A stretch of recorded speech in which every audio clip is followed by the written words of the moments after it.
Checking in live. Hope you're doing well. Another great Friday here in Greenville, South Carolina. Yes. So I need to come clean. The last 2 weeks, I did not upload a video. All for good reason, but I did commit to putting a video out every Friday, and the last 2 Fridays I missed my mark just because I've had such a busy schedule with work, which is a huge blessing, and I have so much to be thankful for. And I appreciate your patience in that matter. So here we are today, getting back into it. As promised, I have a 4 video series, just talking through my experience on the mountain at the men's retreat. So let's get into Thursday, then Friday, Saturday, Sunday. But let's talk about Thursday. So Thursday, we show up at the church. This is Seacoast men's hike, 10-year anniversary, 2022 style. And we show up at the church at 8 in the morning. This is the trouble with waiting to do this video 2 weeks out, is some of the details may get left out. But we showed up at 8 in the morning, and there were 39 men gathered together for this hike. And the excitement is just brewing. Of course, I went last year. There are a lot of new faces, there are a lot of old faces, and I'm just so excited to show up and be in the mix of it. I'm gonna put a photo in here of the group of us so you can see everyone. But the way that they organized it was they split us into 3 teams. Team A, Team B, and then King's Hike. And they came up with names for Team A and B. But the King's Hike didn't necessarily do the full trail. They came in Friday via boat. And we'll get into that and talk about them on the next episode. So check in next week for that. But Thursday, the 8 teams A and B started at either end of about a 30-mile stretch of the Foothills Trail. And for those of you not familiar, the Foothills Trail this stretch of it, wraps around Lake Jocassee in the upstate of South Carolina. And it is beautiful. The lake is pristine, it's cold, it's clear. It's so smaller of the 3 lakes in the area, Jocassee, Kiwi, Hartwell. It's a smaller one. Most northern feeds into Kiwi, but there are no lake houses around. It's just trees, trail, and beautiful Mother Nature. And so here we are. There's I think like 30 of us maybe that create the teams A and B. And we pile into our designated carpool ride. And so for me, I was in the car with Kohler. We were driving his Jeep Gladiator. And then we had Mark in the back, also a fellow Jeep Wrangler driver. He's got a JK like myself. And then we've got Miles, a new face. I didn't know Miles. And man, Miles he's my people though. I really appreciate the questions that he brought, the energy that he brought, and I really enjoyed getting to know him. But right off the bat, we're in the car. He's like, "Man, Jeep life, huh? Well, it seems cool, but like, is it?" And Mark, Kohler, and I are all like, "Yeah, it's very cool." And I'm sitting in the passenger seat. I'm like, "Dude, there's a whole culture around it." He's like, "Well, I'm a Subaru driver. Nothing beats the Subaru culture." And I'm like, "Yeah, I used to have a WRX. I know all about the Subaru culture, and it's great." And the Jeep culture, I think, is just as strong, if not arguably stronger. To each their own. But he's like, interesting. So it starts him on this whole tangent series of questions. And I'm like, I like this guy. He's got follow-up questions. He listens. So Miles made a heavy impact on me the very first day. and we're all riding together. We've got a nice drive up to the trailhead where we're starting. But before we get all the way to the trailhead, we get most of the way there, and we stop off at the Highway 11 little gas station there.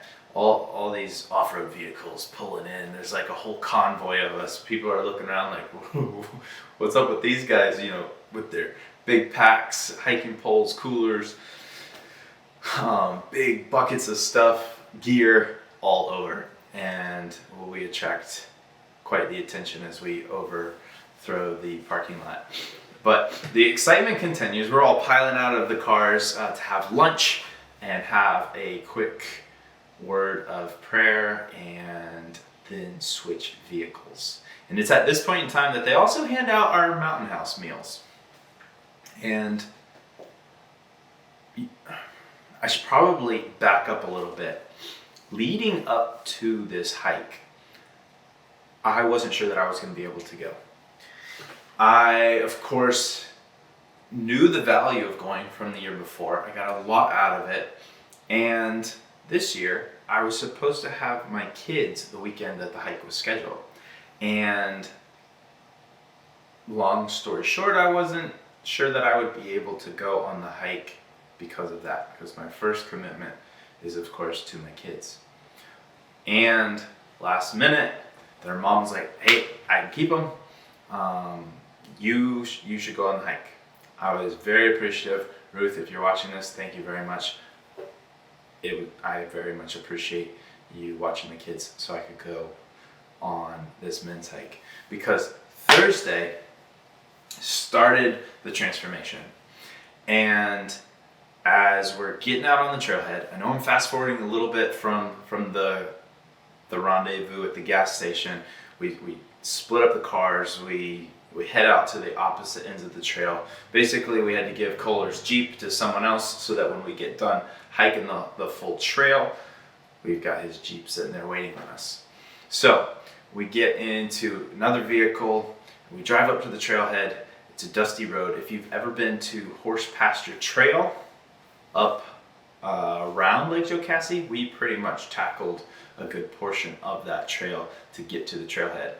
And we gather up at the trailhead, get our gear on, and it's so funny. There's mingling, there's talking, there's prep, there's shoe tying, and there's this getting ready for what is to come.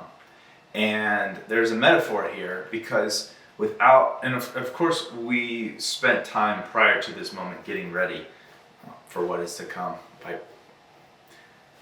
I digress. Getting ready for what's to come plays a big role in life, and there's this sense of preparedness. Well, so we get out on the trail, and I might add that in the days leading up to this hike, I am just met with situation after situation where I feel primed to be out here on this trail with these men, that I need to be here. I have this overwhelming sense that I need to be here, and there's a reason that I'm here. I don't know what it is, but I'm open, I'm vulnerable, I'm going to play all out, I'm showing up with intentionality, and I'm not holding back. Something big is going to happen, and I don't know what, but it's going to be good. How could it not be? And we start the hike, we get maybe 1/10 of a mile in, 2/10 of a mile into I think we covered 7.5 miles. But we get in, sit down, we have our first devotional. Jason gives us our first devotional or lesson, whatever you'd like to call it, but he ends it with this question of where in life could we be living in joy? The question was, I'm paraphrasing because I don't remember specifically what his words were, but it leaves a quiet crowd. And the 16 of us, or 16 guys on my team, the 16 of us sit there and contemplate the question for a minute. And then Miles speaks up and he goes, what does it even look like to live with joy? What does it look like? And all of a sudden, I had this download. I knew what to say. My mouth started moving, and I'm like, you know what, guys? And you gotta mind you that I already had it in my head that I was gonna play all out and be completely vulnerable. No holding back. And I digress. So I opened my mouth and I said, you know what? For so long, I've lived in survival mode. The last 6 years maybe, but really heavily the last 2 years, maybe I've lived with this heavy sense of survival. Like the whole pandemic, basically, I feel like I've been in a survival mode. I lost all my work at the start of the pandemic. There's a lot of uncertainty. Found myself in a custody case. Found myself being a single dad. I got a lot of gray hair in the last 3 years. And it's been hard not to find myself in survival mode. And it was around Christmas of 2021 where I said, you know what, there's no way to live like that. This is not the way to live. And something needs to change. And so I committed that instead of being busy, always trying to get to the next point to be able to provide for my family, I decided I'm going to sit back. I'm going to take the last 2 weeks of December off, and I am going to not focus on anything but family, the holidays, and making memories, and everything will work out the way that it needs to. And of course it did. I got a call the very next day for a job that provided enough income for those 2 weeks. Did that, and I didn't have to worry about work those last 2 weeks. And of course, we all budget like how much we need to make a month, and there was just this sense of relaxation knowing that was like work is taken care of, income is taken care of. I didn't actually lose anything, and I gained all this time. So then walking into 2022, I set the personal goal of working on my career. I've spent a large portion of the last 3 years focusing on family, so let me focus 2022 on my career. And I walked into 2022 with no clients on the books, which is an unsettling feeling if you've ever been self-employed. So instead of worrying about it, I thought to myself, I need to just relax. I need to imagine, survival mode isn't going to get me where. I need to imagine what it's like to live in joy, bring that into my present moment, and live into that. So I started going back to times in my life when I was excited. Maybe I was a kid, maybe I was a teenager, but I went back to times in my life when I experienced just an abundance of joy. And I don't know if you can tell today, but I feel like I'm on cloud 9 living in joy right now.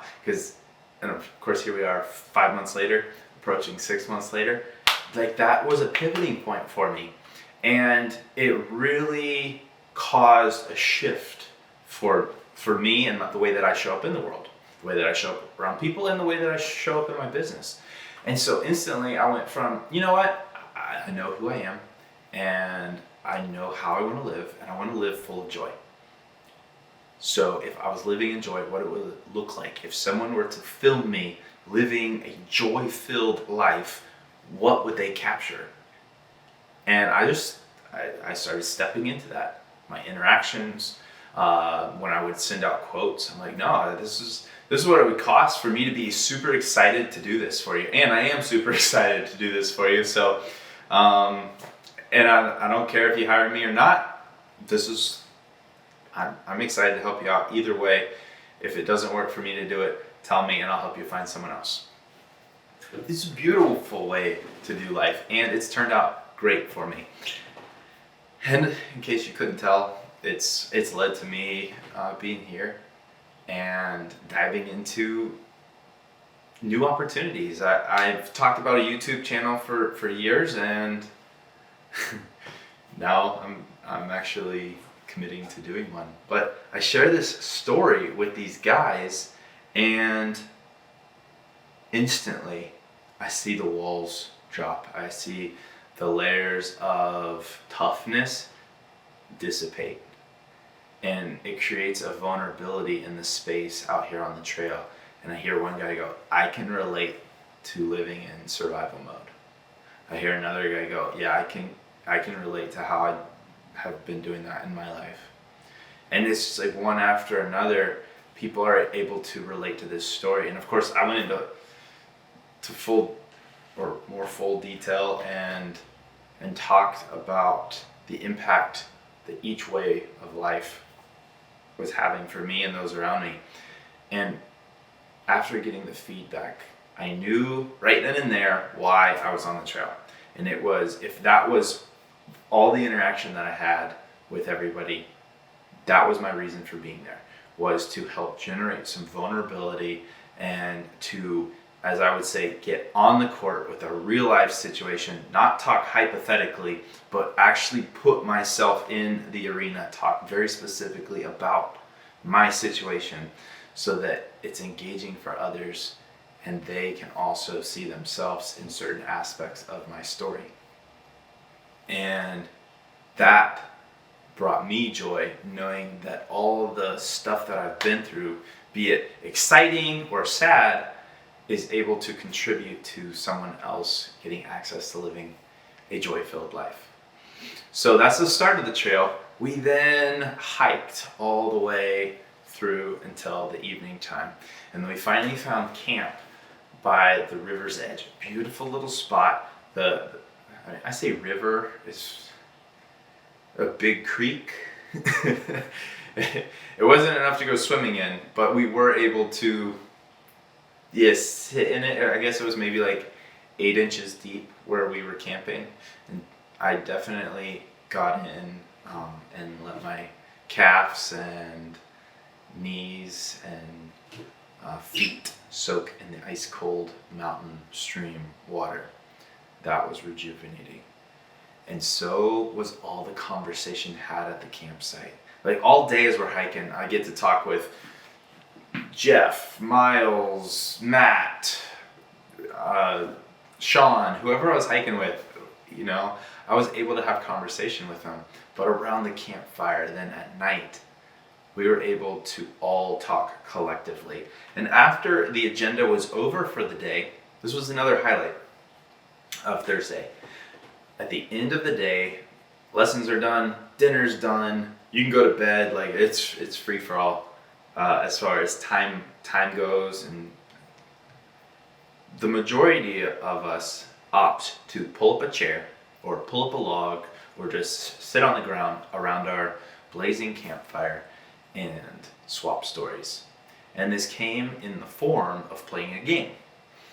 Who was it? Daniel said he wanted to play a game where each guy takes a turn asking a question. And it could be about anything, but you ask a question and everyone has to go around and answer it, including yourself when it comes back to you.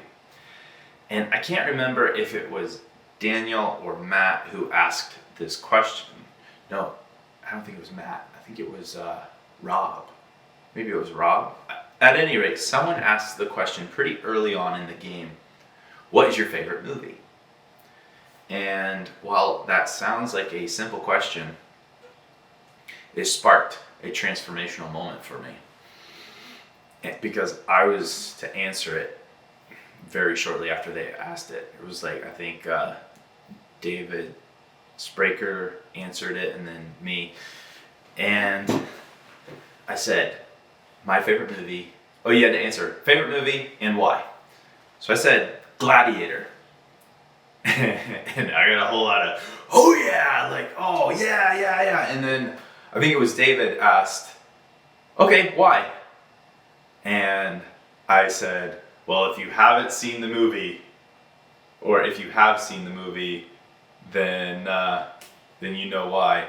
And maybe you haven't seen the movie, so let me tell you why. And it was like, this was the second time on the trip that I just had a download. my mouth just opened and I didn't know what I was gonna say, but it just came out so smooth, and there was a message there.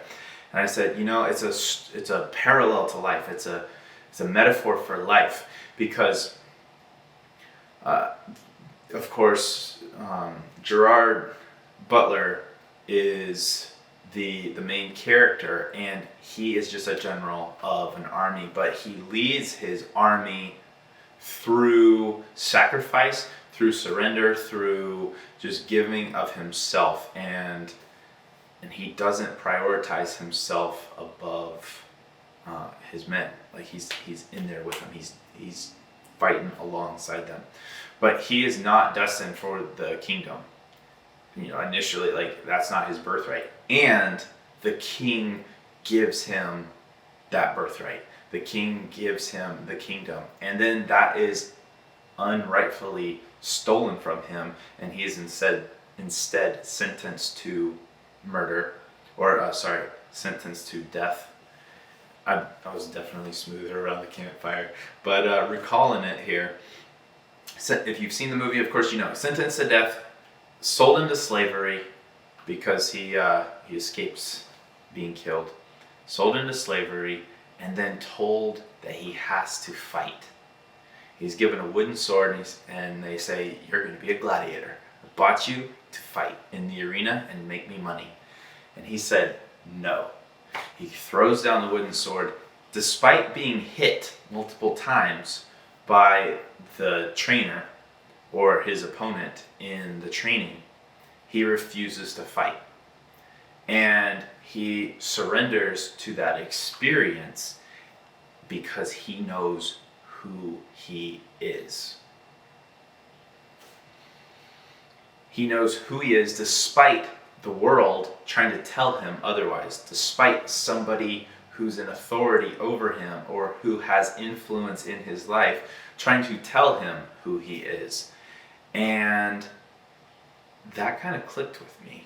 Like I've always thought this, but I hit myself between the eyes with this message.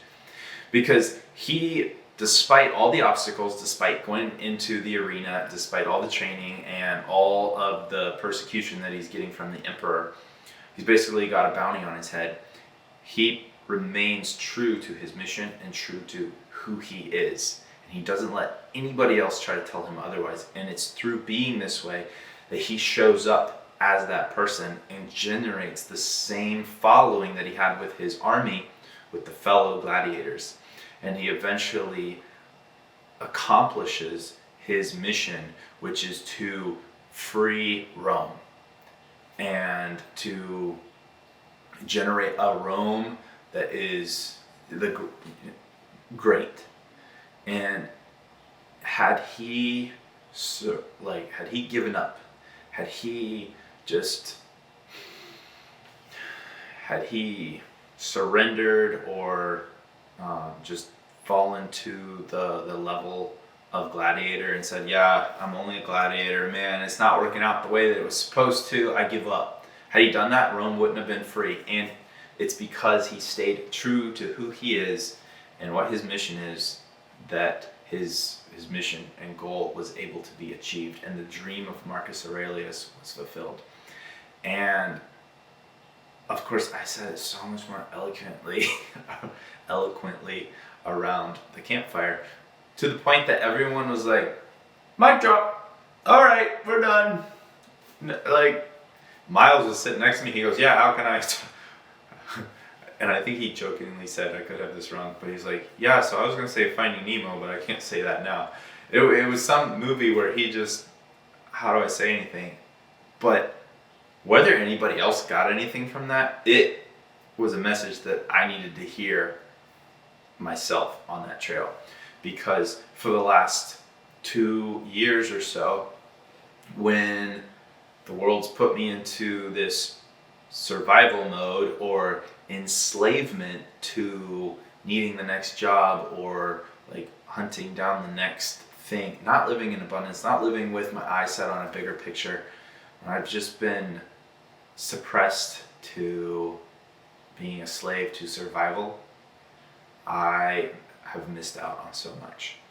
And despite what people might say, despite what situation might assume about me, I realized on the hike that I am definitely meant for bigger things, and I'm definitely meant for bigger things than what I've viewed for myself. Like there's a greater picture at play, and I've been playing small. And so I'll end Thursday right there. And I'm not saying all this to build myself up or to boast that, I'm meant for great things and you're not. Because I fully believe that we each are. And that would lead me to this closing question of, where in your life have you been playing small? And I'll quote Motivation Manifesto, opening page, bottom sentence of that first paragraph. Why, when having been endowed with the heart of a lion, do we pretend to live like mice? So, I'll leave you with that. Where in life have you been living small where you could live big? Look forward to seeing your answers in the comments below, and I look forward to answering that myself in a future video. Take care.